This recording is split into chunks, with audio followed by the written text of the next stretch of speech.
Bir çoxunuz cümlədə o və bu əvəzliklərindən sonra vergülün istifadəsində hələ də tərəddüd edirsinizsə, bu qaydanı birlikdə öyrənək.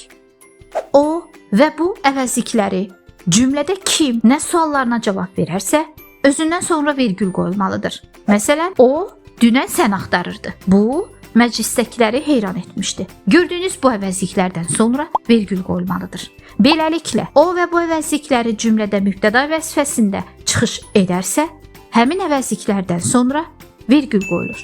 Bəs o və bu əvəzliklərindən sonra nə zaman vergüldən istifadə edilməyəcəkdir? Cümlədə o və bu əvəzlikləri hansı sualına cavab verərsə, həmin əvəzliklərdən sonra vergül qoyulmayacaqdır.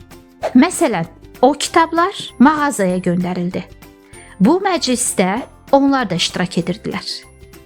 Beləliklə, o və bu əvəzlikləri cümlədə hansı suala cavab verərək təyin vəzifəsində çıxış edərsə, bu zaman həmin əvəzliklərdən sonra vergüldən istifadə edilməyəcəkdir.